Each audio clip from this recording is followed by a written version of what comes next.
Assalamualaikum warahmatullahi wabarakatuh. Apa kabarnya hari ini? Alhamdulillah, luar biasa, tetap semangat, Allahu Akbar. Bunda harap kalian tetap semangat ya meskipun di rumah aja ya. Oke, hari ini kita akan belajar tentang unsur-unsur cerita. Kemarin kan sudah kalian baca banyak cerita ya, ada cerita Malin Kundang, cerita Sangguriang, legenda Nini Mita, dan masih banyak lagi. Hari ini Bunda akan bahas tentang unsur-unsur cerita.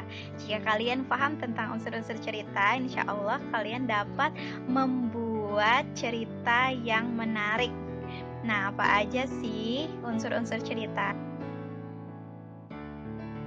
Nah, yang pertama adalah tema. Tema adalah inti atau gagasan pada sebuah cerita.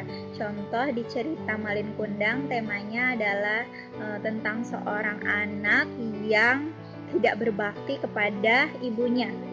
Kemudian ada lagi cerita tentang Pangeran Syarif. Temanya adalah seorang ulama yang berjuang melawan penjajahan pada masa penjajahan Belanda. Nah, jika cerita Malin Kundang bertemakan tentang keluarga, Malin temanya adalah tentang kepahlawanan ya atau perjuangan. Ada lagi yang temanya tentang persahabatan, kemudian cita-cita, pendidikan dan sebagainya. Nah, yang kedua adalah tokoh atau pemeran atau pelaku ya. Mereka yang menjadi pemeran, orang yang melakukan cerita. Tokoh tidak hanya orang saja, ada hewan, ada tumbuhan ya. Contoh di cerita Malin Kundang ada tokoh hewannya. Siapa? Seekor anjingnya ya. Nah, itu. Nah, tokoh terbagi menjadi bermacam-macam karakter atau watak ya. Contohnya tokoh yang berwatak baik disebut tokoh protagonis. Nah, yang kedua, tokoh yang berwatak buruk disebut tokoh antagonis. Yang ketiga, tokoh tritagonis atau tokoh yang berwatak bijaksana. Contohnya Pangeran Syarif ya. Nah, selanjutnya adalah tokoh figuran atau dia hanya sedikit saja muncul di sebuah cerita.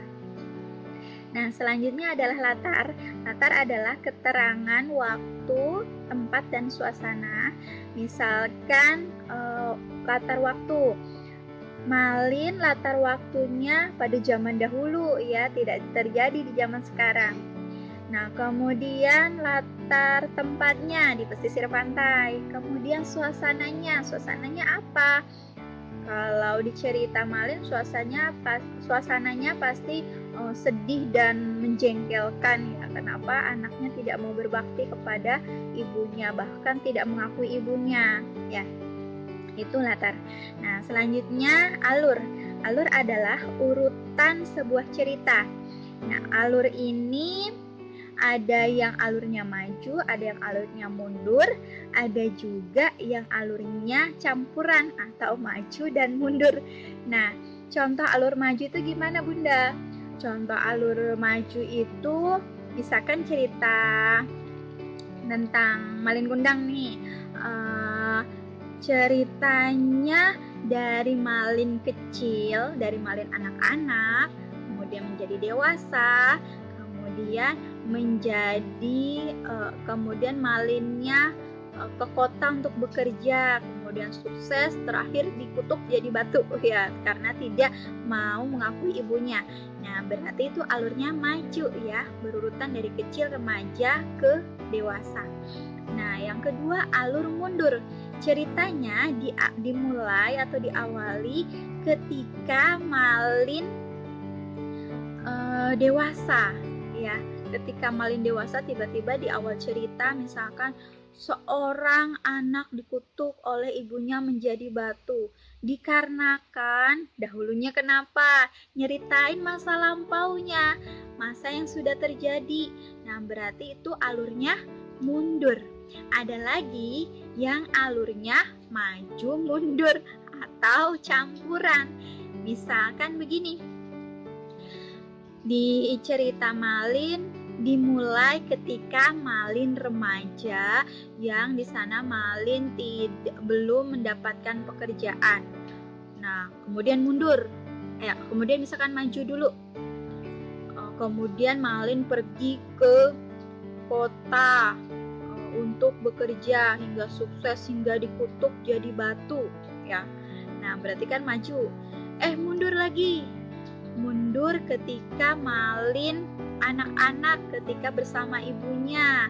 Ibunya ketika misalkan udah mengutuk Malin jadi batu, ibunya akhirnya terkenang lagi dengan masa-masa ketika bersama Malin kecil. Nah, berarti tadi ya dimulai dari remaja, kemudian maju, Malinnya dikutuk jadi batu, kemudian mundur. Ibunya ingat lagi cerita kisah ketika Malin masih kecil. Ya, itu alur campuran ya, atau alur maju mundur. Nah, selanjutnya yaitu amanat. Amanat adalah pesan yang ingin disampaikan oleh penulis. Ya, pesannya apa? Di cerita Malin Kundang pesannya adalah kita harus berbakti kepada orang tua, ya. Itu. Nah, mungkin cukup sekian penjelasan dari Bunda tentang unsur-unsur cerita.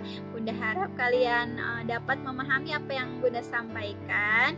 Boleh diulang-ulang videonya atau di-pause jika belum paham. Selanjutnya, Bunda ada tugas untuk kalian, yaitu membuat karangan. Bagaimana caranya, Bunda? Yang pertama, kalian buat kerangkanya dahulu. Kalian buat kerangka, temanya kalian tentukan mau temanya apa. Misalkan tentang persahabatan ya, atau tentang pendidikan.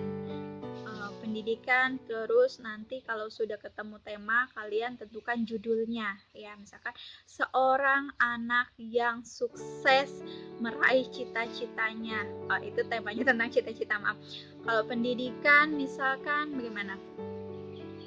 Temanya tentang anak yang dibesarkan dengan penuh kasih sayang, atau misalkan lagi tentang seorang siswa yang sangat berbakti kepada guru. Nah, itu ya, itu tema tentang pendidikan. Atau misalkan keluarga. Temanya tentang keluarga.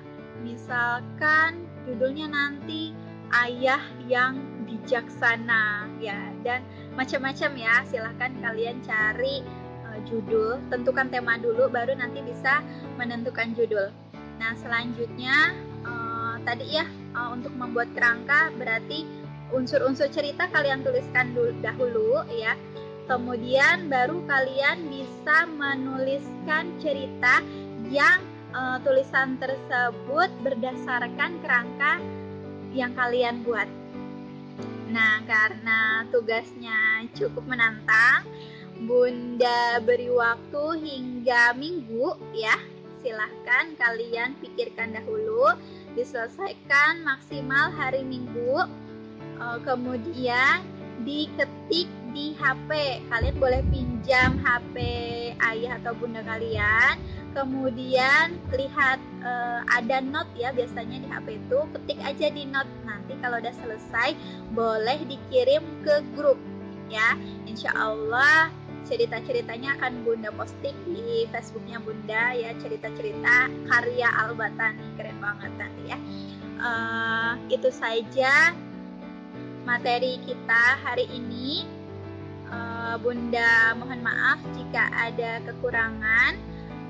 Tetap semangat ya. Bunda akhiri. Terima kasih. Wassalamualaikum warahmatullahi wabarakatuh.